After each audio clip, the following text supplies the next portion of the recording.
या न्यूज बुलेटिनचे मुख्य प्रायोजक आहेत महाराष्ट्रातील अग्रगण्य सुवर्णपेढी चंदूकाका सराफ अँड सन्स प्रायव्हेट लिमिटेड। या न्यूज बुलेटिनचे सहप्रायोजक आहेत ॲक्रोपोलिस सिस्टीम पुणे।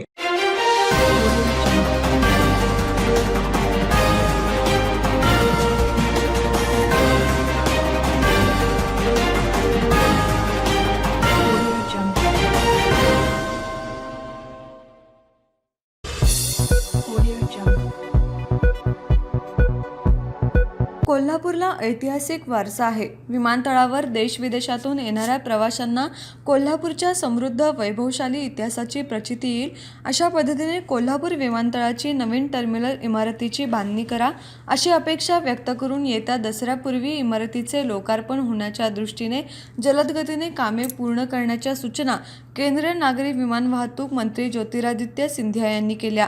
कोल्हापूर विमानतळाच्या नवीन टर्मिनल इमारतीच्या कामाची पाहणी आज केंद्रीय मंत्री ज्योतिरादित्य सिंधिया यांनी केली। यावेळी ते बोलत होते। आज कोल्हापूरचा विमानतळ भव्य विमानतळ ची डिझाईन आणि कार्य प्रगतीची समीक्षा मी केली। ही आमची कोशिश आहे की कोल्हापूरची स्थानिक संस्कृती, आमची स्थानिक इतिहास ची झलक हे विमानतळमध्ये आम्हाला पाहिजे। माझ्यासोबत आपणची पण ही पूर्ण समीक्षा झाली। तसंच आमचा काला दगडचा पूर्ण फ्रंटेज होईल, मराठा पद्धतीला घेऊन समोरचा डिझाईन आम्ही करणार आणि अरायवल आणि डिपार्चर क्षेत्रामध्ये पण स्थानीय इतिहास, स्थानीय कला, स्थानीय संस्कृतीला घेऊन त्याची कल्पना आम्ही विचारून आकर्षित करणार। की कोल्हापूरमध्ये बाहेरच्या माणसाचा आगमन मध्ये त्यांना कोल्हापूरची एक इंट्रोडक्शन ही विमानतळ जवळ होईल ही आमची कामना आहे।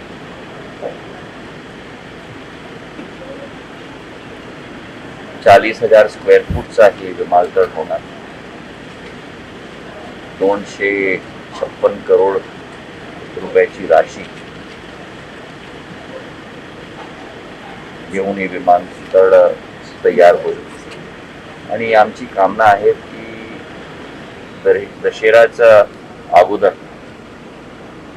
ही विमानतळची सुरुवात करायची आमची प्रयत्न आहे। दशेराचे समयवर कोल्हापूर जवळ पंतप्रधानचा नवीन भेट समर्पित होईल कोल्हापूरची जनताजवळ। हेच कामना घेऊन कार्य प्रगती आणि लवकर होईल तेच कामना घेऊन आज ही एअरपोर्टची समीक्षा झाली। यावेळी खासदार धनंजय महाडिक, खासदार अपराजिता सारंगी, माजी आमदार अमर महाडिक, सुरेश हळवणकर, भारतीय विमानतळ प्राधिकरणाचे महाव्यवस्थापक रमेश कुमार, जिल्हाधिकारी राहुल रेखावर, जिल्हा परिषदेचे मुख्य कार्यकारी अधिकारी संजय सिंह चव्हाण, कोल्हापूर विमानतळ प्राधिकरणाचे संचालक अनिल शिंदे, जिल्हा पोलीस अधीक्षक महेंद्र पंडित, प्रोजेक्ट प्रमुख प्रशांत वैद्य, समरजित सिंह घाटगे, महेश जाधव, सत्यजित कदम, चेंबर ऑफ कॉमर्सचे ललित गांधी तसेच अन्य मान्यवर उपस्थित होते। देशातील हिंदू मुलींना लव्ह जिहादच्या जाळ्या तोडून होत असलेल्या भीषण हत्यांची मालिका सुरू आहे।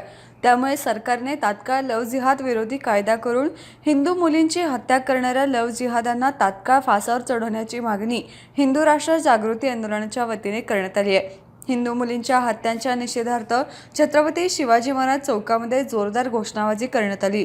गेल्या 1 वर्षात दिल्लीत श्रद्धा वालकर, झारखंडमध्ये रबिका पहाडन, त्यानंतर आता दिल्लीमध्ये साक्षी आणि झारखंडमधील अनुराधा यांच्या भीषण हत्या उघडकीस आल्यात। त्यामुळे देशभरात संतापाची लाट उसळली आहे। त्यामुळे सरकारने तात्काळ लव्ह जिहाद विरोधी कायदा करावा आणि दोषींना फासावर चढवावं अशी मागणी यावेळी प्रामुख्याने करण्यात आली। महिला आणि मुली बेपत्ता होण्यामागे लव्ह जिहादचे षडयंत्र तर नाही ना, याची चौकशी करावी। उत्तर प्रदेश सरकारच्या धर्तीवर त्यांचा शोध घेण्यासाठी पोलिसांची विशेष शाखा स्थापन करावी। यासाठी विदेशातून होणारा अर्थपुरवठा, युवतींची तस्करी आणि आतंकवादी कारवायांसाठी होणारा वापर याची देखील शासनाने चौकशी करावी अशी मागणी यावेळी करण्यात आली। नमस्कार। आज कोल्हापूर शहरातील छत्रपती शिवाजी महाराज चौक या ठिकाणी हिंदू जनजागृती समिती आणि समविचारी संघटना यांच्या वतीने हिंदू राष्ट्र जागृती आंदोलन आयोजित करण्यात आले आहे। या आंदोलनाचा उद्देश असा आहे की आत्ताच 2 दिवसापूर्वी दिल्लीतील साक्षीवर 21 चाकूचे वार करून ज्या नराधम साहिलने तिची हत्या केली, निर्गुण अशी हत्या केली, त्या साहिलला तात्काळ फासावर लटकवण्यात यावं अशी आजच्या आंदोलनाची प्रमुख मागणी आहे। त्याचबरोबर आज देशामध्ये श्रद्धा वालकर असेल, साक्षी असेल, अनुराधा असेल, अशा हजारो प्रकरणं ज्याच्यामध्ये अशा प्रकारच्या निर्गुण हत्या होताना आपल्याला दिसत आहे। अशा या परिस्थितीमध्ये देशात, संपूर्ण देशात लव्ह जिहाद प्रतिबंधक कायदा तात्काळ लागू करण्यात यावा आणि ज्या राज्यांमध्ये तो लागू करण्यात आला आहे त्या राज्यांमध्ये या संदर्भात कारवाई करून त्या ठिकाणी जे दोषी आहेत त्यांच्यावर कठोरात कठोर कारवाई करण्यात यावी अशी मागणी सुद्धा आजच्या या आंदोलनाच्या निमित्ताने करण्यात आली। नमस्कार। या आंदोलनात हातात निश्चित फलक घेऊन जोरदार घोषणाबाजी करण्यात आली। या आंदोलनात हिंदू जनजागृती समितीचे जिल्हा समन्वयक किरण दुसे, शिवसेना ठाकरे गटाचे करवीर तालुका प्रमुख राजू यादव, शिवानंद स्वामी, सुनील चौगुले, दीपक देसाई, मधुकर नाझरे, किशोर घाटगे, मनोहर सोरब, गजानन तोडकर, सुनील चौगुले, डॉक्टर मानसिंग शिंदे, रामभाऊ मेथे यांच्यासह हिंदुत्ववादी संघटनांचे पदाधिकारी सदस्य उपस्थित होते। शासन आपल्या दारी अभियानाचा कोल्हापूर जिल्ह्यातील कार्यक्रम मुख्यमंत्री एकनाथ शिंदे यांच्या उपस्थितीत 11 जून रोजी तपोवन मैदानात होणार आहे। हा कार्यक्रम यशस्वी होण्यासाठी चोख नियोजन करावे अशा सूचना राज्य नियोजन मंडळाचे कार्यकारी अध्यक्ष राजेश क्षीरसागर यांनी केल्या।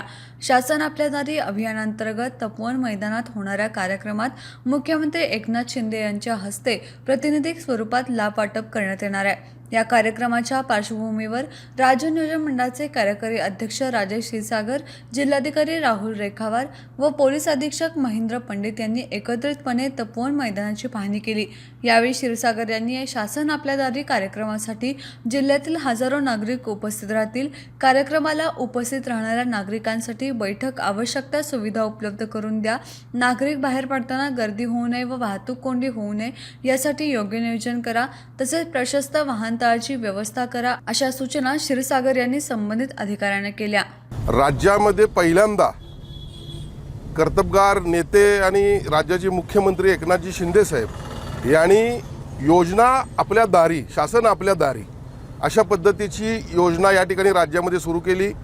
या संदर्भात 11 जूनला सायंकाळी 5 वाजता या ठिकाणी सन्माननीय मुख्यमंत्री महोदय स्वतः आपल्या हस्ते या योजनांचं वाटप करणार आहेत, लाभार्थ्यांना वाटप देणार आहेत। 30,000 लाभार्थ्यांना या ठिकाणी लाभ दिला जाईल आणि एकूण 1 लाख नागरिक या सभेसाठी उपस्थित राहतील। मला वाटते राज्यामध्ये पहिल्यांदाच असा प्रयोग होतोय आणि मोठ्या प्रमाणात लाभार्थ्यांना लाभ कसा मिळेल याचा शासन या ठिकाणी गांभीर्याने विचार करते। यावेळी कोल्हापूर महानगरपालिकेचे अतिरिक्त आयुक्त रविकांत अडसूळ, अतिरिक्त पोलीस अधीक्षक जयश्री देसाई, सार्वजनिक बांधकाम विभागाचे कार्यकारी अभियंता SR पाटील, शहर अभियंता हर्षजित घाटगे तसेच संबंधित विभागाचे अधिकारी उपस्थित होते। शासन आपल्या दारी या उपक्रमाचे 11 जून रोजी आयोजन करण्यात आले। शासकीय विभागाचे अधिकारी कर्मचारी यांनी युद्धपातळीवर काम करून जिल्ह्याला देण्यात आलेल्या 75,000 लाभार्थी निवडीच्या उद्दिष्टांपेक्षा अधिक लाभार्थ्यांची निवड करण्यासाठी अहोरात्र काम करावे, तसेच हा उपक्रम संपूर्ण राज्यासाठी पथदर्शक ठरेल यासाठी योग्य समन्वय ठेवावा अशा सूचना जिल्हाधिकारी राहुल रेखावार यांनी केल्या। शासन आपल्या दारी उपक्रमाच्या पूर्वतयारी आढावा बैठकीत ते बोलत होते। शासन आपल्या दारी या उपक्रमाच्या यशस्वी आयोजनासाठी प्रत्येक विभागाने पुढील 7 दिवसात सर्व अधिकारी कर्मचाऱ्यांनी प्रत्येक गावातून कुटुंबातील व्यक्तींची माहिती घेऊन त्या कुटुंबातील व्यक्तींना कोणत्या शासकीय योजनेचा लाभ मिळू शकतो याची माहिती घेऊन लाभार्थ्यांची अंतिम निवड करावी असेही रेखावार म्हणाले। यावेळी पोलीस अधीक्षक महेंद्र पंडित, निवासी उपजिल्हाधिकारी भगवान कांबळे, इचलकरंजी मनपा प्रशासक सुधाकर देशमुख, जिल्हा अग्रणी बँकेचे गणेश गोडसे उपस्थित होते. विद्यापीठाच्या बीकॉम तृतीय वर्षाच्या सर्वच प्रश्नपत्रिका परीक्षेपूर्वीच विद्यार्थ्यांच्या मोबाईलवर व्हायरल झाल्या.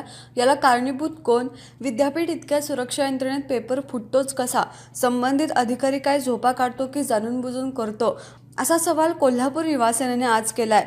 पेपर सुरू होण्यापूर्वी मुलांना मोबाईलवर पेपर मिळत असेल तर मग वर्षभर अभ्यास करणाऱ्या मुलांच्यावर आपण अन्याय करायचे ठरवले आहे का? शिवाय विद्यापीठाने SRPD सिस्टीम बंद करावी आणि घटनेला जबाबदार असणाऱ्या अधिकारी कर्मचारी यांची चौकशी करून गुन्हे दाखल करावेत, असे निवेदन आज कोल्हापूर युवा सेनेच्या पदाधिकाऱ्यांनी केली. दरम्यान गेटवर पदाधिकारी यांना तात्काळ ठेवल्याने जोरदार घोषणाबाजी केली. यावेळी युवासेना जिल्हा प्रमुख मंजित किरण माने, जिल्हा चिटणीस अमित बाबर, युवराज मोरे, शहर युवा अधिकारी योगेंद्र माने, संतोष कांदेकर, उपशहर युवा अधिकारी प्रतीक भोसले, चैतन्य देशपांडे, रघु भावे, रोहित वेळ, युवती सेनेच्या सानिका दामगुडे, अक्षय घाटके, राजश्री मिंचेकर, आदर्श खडके, कीर्तिकुमार जाधव, प्रथमेश देसिंगे आदी उपस्थित होते. येत्या 6 जूनला छत्रपती शिवाजी महाराजांचा 350वा शिवराज्याभिषेक सोहळा रायगडावर संपन्न होतोय. या निमित्तानं सर्वत्र शिवमय वातावरण झाल्याचं पाहायला मिळतंय. 350 वर्षापूर्वी रायगड कसा असेल याबाबतचा त्रिमितीय चित्रीकरण कोल्हापुरातील काही तरुण वास्तुविशारदांनी बनवलेलं आहे. हे चित्रण पाहिल्यानंतर 350 वर्षापूर्वी रायगड कसा होता हे आपल्याला दिसून येतं. या 8 जणांच्या आर्किटेक्टच्या टीमने रायगडावरील प्रत्येक ठिकाणाची मोजणी करून पूर्वी त्या ठिकाणी कशा पद्धतीने बांधकाम झालं असेल, कशा पद्धतीने वेगवेगळ्या वास्तू उभारल्या असतील याचा अभ्यास करून हे त्रिमितीय चित्रण बनवलं असल्याचं छत्र कॉन्झर्वेटरचे अमोल पाटणकर यांनी सांगितलं. आम्ही बेसिकली सगळे टेक्निकली आर्किटेक्ट लोक आहेत. सगळे 8 जणांची टीम आहे आणि कॉलेजमध्येच एकत्र होतो आम्ही सगळे. आर्किटेक्चर कॉलेजमध्ये एकत्र असल्यामुळे छंद होता की गड किल्ले बघायचेत आणि दर शनिवार रविवारचे गड किल्ले आम्ही व्हिजिट करायचो. जवळपासचे जे आहेत ते गड किल्ले व्हिजिट करायचो. व्हिजिट करताना असं उत्सुकता व्हायची की बाबा हे गड किल्ले आधी कसे असायचेत. आता सगळे पडलेत, भग्नावस्थेत आहेत सगळे, मग आधी कसे असायचेत. म्हणून एक छंद म्हणून आम्ही हे केलं की पन्हाळ्यावरचं आम्ही नायकिनीचा सज्जाचा एक ड्रॉइंग घेऊन त्याचे मेजरमेंट्स घेतले आणि ते आधी कसा होता ह्याचा ड्रॉइंग्स आम्ही तयार केले. ड्रॉइंग्स आम्ही तयार केल्यानंतर 3D आणि त्याचं मॉडेलिंग तयार झाल्यानंतर असं एक पॅशन निर्माण झालं की बाबा हे सगळे गड किल्ले आधी कसे असायचे. मग ह्या प्रेरणेतून असं एक झालं की आम्ही शिवप्रेमी आहेत सगळे, म्हणजे शिवाजी महाराजांच्यावर नितांत आम्ही भक्ती करतो. ते ठीक आहे, आपली कला आपण कशी आपण सादर करू शकतो. मग आम्हाला असं सुचलं की बाबा आपण सगळे आर्किटेक्ट आहोत तर आपण गड किल्ले त्या काळी कसे होते ह्याच्या स्वरूपाचं आपण काही हे निर्माण करू शकलो तर हे होऊ शकतं त्याचं. आता कसं आहे की रिबिल्ड करायचं म्हटलं की ते पॉसिबल नाही. बरेचशा टेक्निकली अडचणी आहेत, इतिहासकारांचे वेगवेगळे मतं आहेत सगळे आणि आर्किओलॉजी डिपार्टमेंटचे काही नियम आहेत त्या अंडर आपल्याला ते रिबिल्ड करता येत नाहीत. मग म्हटलं ठीक आहे, रिबिल्ड नाही करता येत तर आपण व्हिज्युलाइज करू शकतो की बा ते कसे असावेत. आणि वॉकथ्रूज आणि आम्ही 3Dमधून तेव्हा व्हिज्युलाइज करून की आधी कसे होते ह्या धर्तीवरती आम्ही काम चालू केलं सगळ्या गड किल्ल्याचं. रायगड घेतला आहे, पन्हाळा घेतला आहे, विशाळगड आहे. मग एक फर्म स्थापना केली आम्ही फर्मची, छत्र कॉन्झर्वेटर्स म्हणून, जे सगळ्या आर्किटेक्ट लोकांनी मिळून आम्ही 8 जणांनी स्टुडंट लेवललाच केलेली. आज त्याला 6 वर्ष झालेत सगळे आणि बऱ्यापैकी आमचं काम पण आता चालू झालंय बऱ्यापैकी सगळं. रायगडावरील नगारखान्याचे त्रिमितीय चित्रण बनवत असताना त्या काळचे बांधकाम आणि मराठा बांधणी पद्धतीचा अभ्यास केला असल्याचं वर्धन वडगावे यांनी तारा न्यूजशी बोलताना सांगितलं. नमस्कार, मी वर्धन वडगावे. सध्या रायगडवरती काम करत असताना आम्ही आता नगारखान्याचं जे पूर्वी तो नगारखाना कसा होता याचा आम्ही ड्रॉइंग बनवलेला आहे, ते तुम्ही पाहताय. सो नगारखाना चा जो यूज होता तो नगारखाना ॲक्च्युली काय होता हे सगळ्यात महत्त्वाचं आहे समजून घेणं. पहिल्यांदा तर नगारखान्यावरती मोठमोठे ढोल असायचे आणि ज्यावेळी एखादं मोठं काहीतरी समारंभ असू दे किंवा कुठला संदेश द्यायचा असू दे तर त्यावेळी ते ढोल वाजवून गडावरच्या सगळ्या लोकांपर्यंत तो निरोप पोचवला जायचा.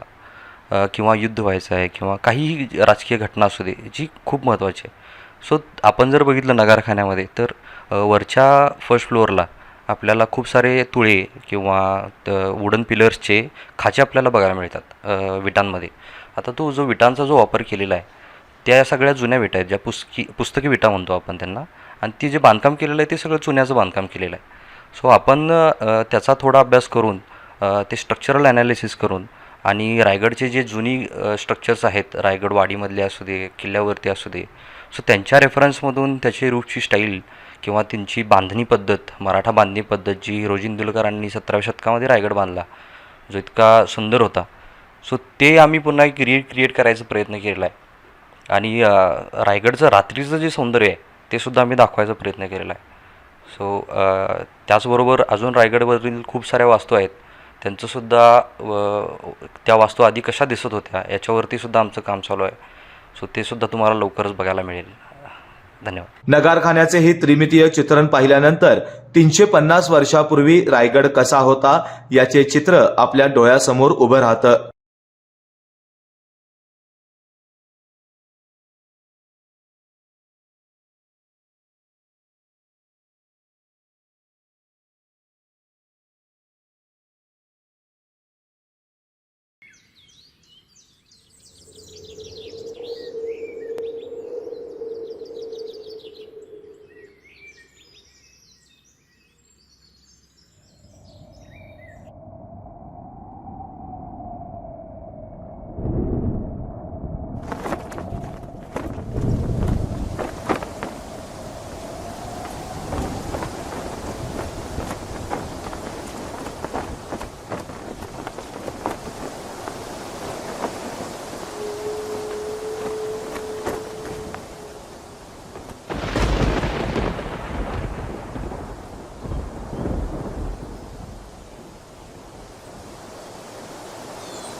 घड्या आज लय सोसाट्याचा वारा सुटलाय.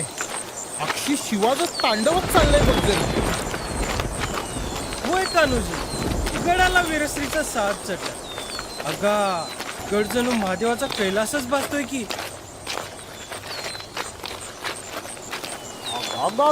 गा हो नगारखाना.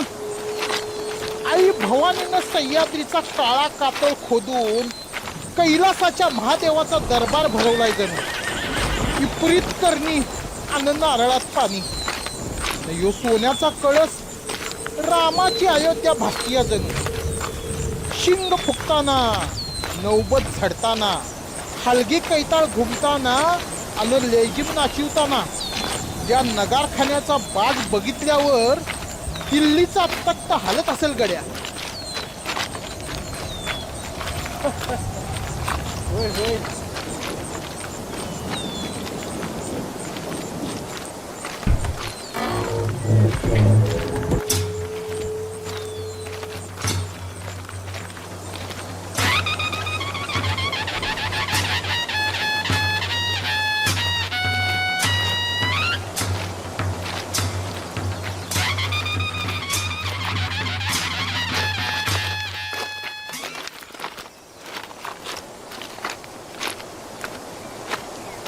अरे पण आता का नौबत झडायला लागल्या?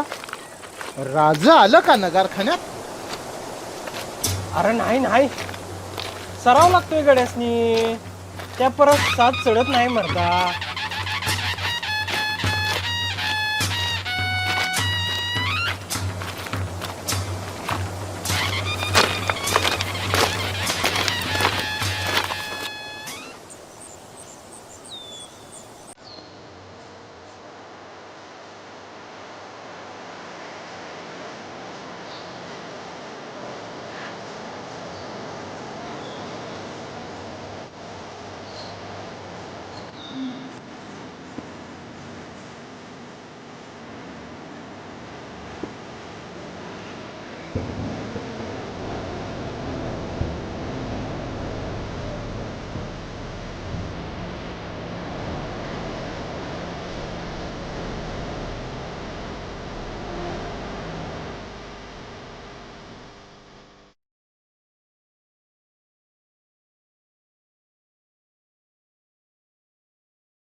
रायगडावर 6 जून रोजी 350वा शिवराज्याभिषेक साजरा होतोय.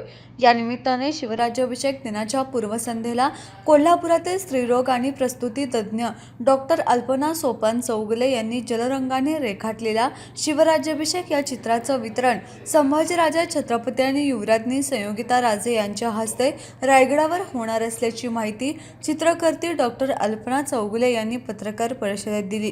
पेशाने डॉक्टर असलेल्या अल्पना चौगुले या आपल्या वैद्यकीय दौऱ्यादरम्यान अनेक देशात फिरत असताना तिथल्या स्थानिक राजांच्या जुलमी कथा आणि जनतेशी क्रूर वागणे याचा परिचय झाला.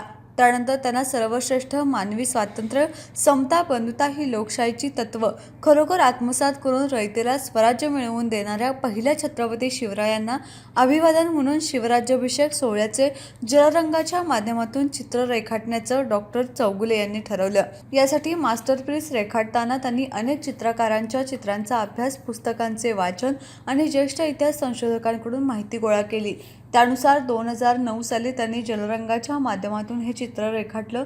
यासाठी त्यांना ज्येष्ठ चित्रकार मोहनराव वडणगेकर यांचे मार्गदर्शन लाभलं.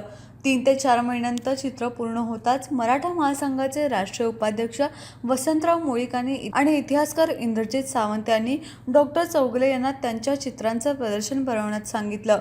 यानंतर या चित्राला अनेक मान्यवरांनी दाद दिली. ज्येष्ठ इतिहास संशोधक डॉक्टर वसंतराव मोरे यांनी या चित्रातून छत्रपती शिवाजी महाराजांची शरीरयष्टी, भारदस्त आणि त्यांचे जनतेवरील प्रेम, जिव्हाळा, आत्मीयता पाहणाऱ्याच्या मनात भरते अशी प्रतिक्रिया या पत्रकार परिषदेत व्यक्त केली. या चित्राची लोकमान्यता मिळाली आहे, मात्र आता शासनाकडून राजमान्यता मिळवून प्रत्येक शासकीय कार्यालयात आणि पाठ्यपुस्तकांमध्ये हे चित्र प्रकाशित करावं अशी भावना डॉक्टर अल्पना चौगुले यांनी यावेळी व्यक्त केली. नमस्कार, मी डॉक्टर अल्पना सोपान चौगुले. व्यवसायाने मी डॉक्टर आहे, पण चित्रकलेची आवड आहे म्हणून छंद म्हणून मी शिवराज्याभिषेक ह्या चित्राची निर्मिती केली आहे आणि त्या चित्रामुळे माझं चित्रकर्ती असं एक नाव सगळ्यांमध्ये गेलेलं आहे. शिवराज्याभिषेक हे चित्र काढत असताना या चित्रामध्ये मी स्त्री पुरुष समानता, स्वातंत्र्य, समता, बंधुता या गोष्टी दाखवण्याचा प्रयत्न केला आहे आणि मला असं वाटतं की हा विषय हा सर्व पुढं समाजामध्ये पण सगळीकडे जावा, कारण आता वाचन संस्कृती बरीच कमी झालेली आहे आणि सगळ्यांनी या चित्रातून या गोष्टी घ्याव्यात. आणि या चित्राला आतापर्यंत सर्व अनेक इतिहास संशोधकांनी, इतिहासकारांनी, मोठमोठ्या नेत्यांनी, अनेक दिग्गज सगळ्या असे छत्रपतींच्या वारसदारांनी आणि अनेक लोकांनी या चित्रकाराला चांगली मान्यता दिली आहे. लोकांना ते चित्र खूप आवडलेलं आहे. तर मला असं वाटतं की त्याला लोकमान्यता मिळालेली आहे, तर आता शासन मान्यता मिळायला पाहिजे आणि ती शासन मान्यता मिळण्यासाठी मला वाटते की आपण सर्वांनी त्याचा प्रयत्न करावा आणि हे चित्र शासनाने त्याचं मान्यता करून त्याला राजमान्यता द्यावी आणि ते चित्र पुढं प्रत्येकाच्या घरोघरी तसंच प्रत्येकाच्या वेगवेगळ्या कार्यालयात असं व्हावं आणि मराठी पाठ्यपुस्तकामध्ये पण याची हे चित्र जावं असं मला त्याचा समावेश व्हावा असं मला वाटतं आणि थँक्यू व्हेरी मच. या पत्रकार परिषदेला ज्येष्ठ इतिहास संशोधक डॉक्टर वसंतराव मोरे, डॉक्टर सोपान चौगुले आदी उपस्थित होते. हिंदू धर्मात वटसावित्री पौर्णिमेला महिलांच्या दृष्टीने ऐतिहासिक महत्त्व आहे.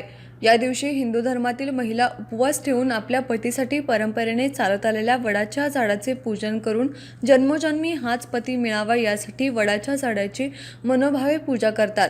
याच परंपरेच्या अनुषंगाने हातकणंगले येथील आज कुंभोज परिसरातील बिरदेव मंदिर, एसटी स्टँड परिसर येथे असणाऱ्या अनेक मंदिरांमध्ये हिंदू धर्मातील महिलांनी मोठ्या प्रमाणात एकत्र येऊन वटसावित्रीची पौर्णिमा मोठ्या उत्साहात व हिंदू धर्म रीतिरिवाजप्रमाणे साजरी केली.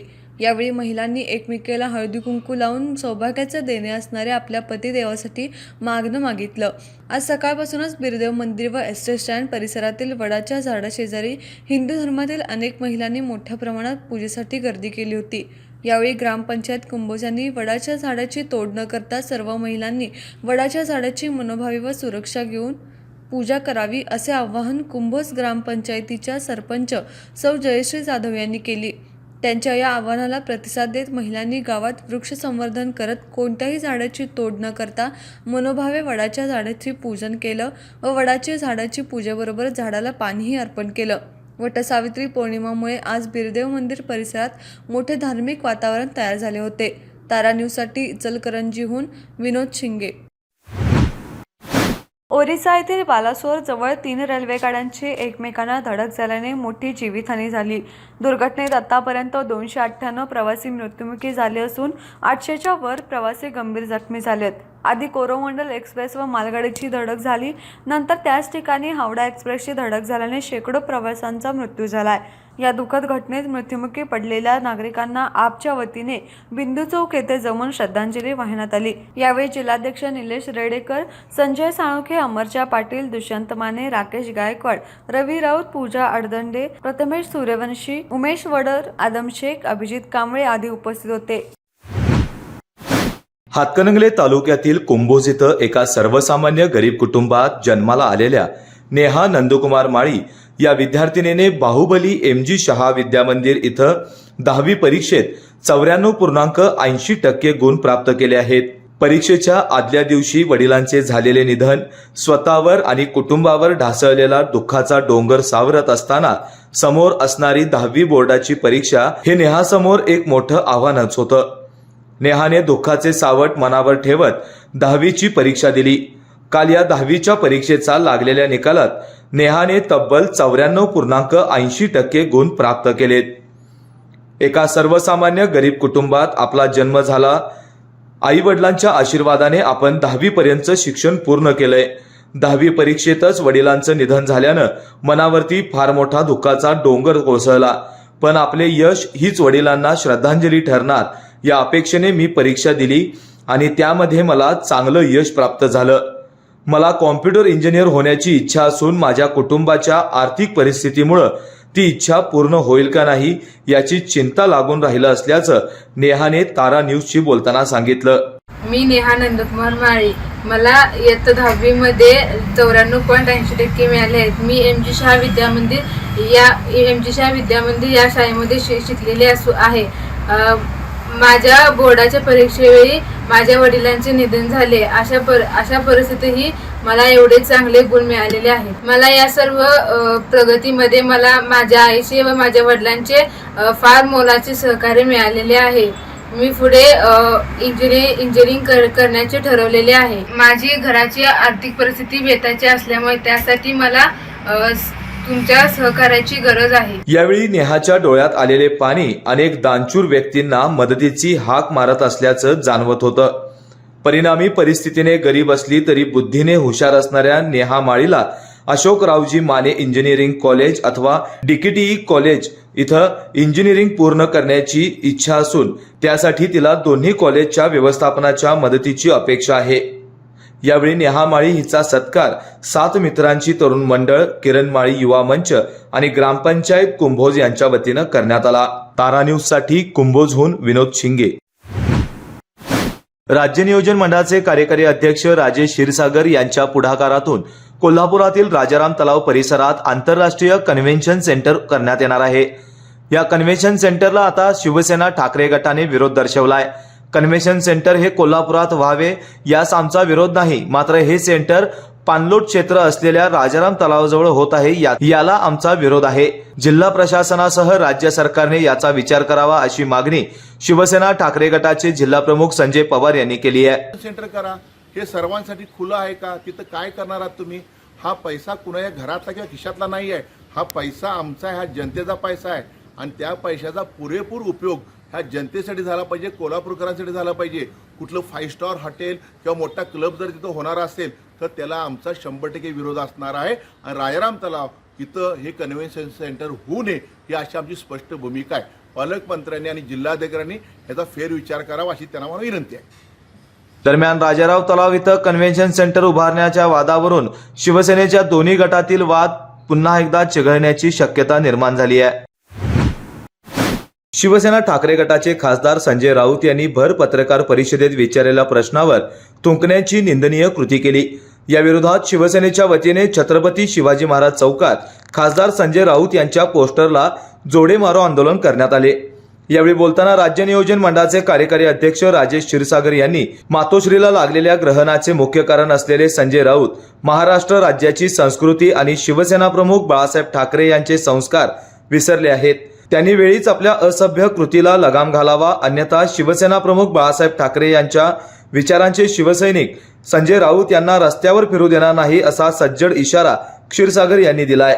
सुसंस्कृतपणे बोलून महाराष्ट्रातील जनतेची फसवणूक करणारे संजय राऊत हे महाराष्ट्र सुसंस्कृत असल्याचे विसरलेले आहेत. एखाद्या वेळेला पत्रकारांनी एखाद्याच्या बाबतीत प्रश्न विचारल्यानंतर, एखाद्याच्या म्हणजे आमदारांच्या बाबतीत विचारल्यानंतर, ज्यांना 3-3 लाख लोक निवडून देतात, हे संजय राऊत थुंकतात म्हणजे ते महाराष्ट्राची संस्कृती विसरलेले आहेत. राज्याच्या मुख्यमंत्र्यांच्या बाबतीत प्रश्न विचारल्यावर देखील संजय राऊतांना थुंकी आठवते.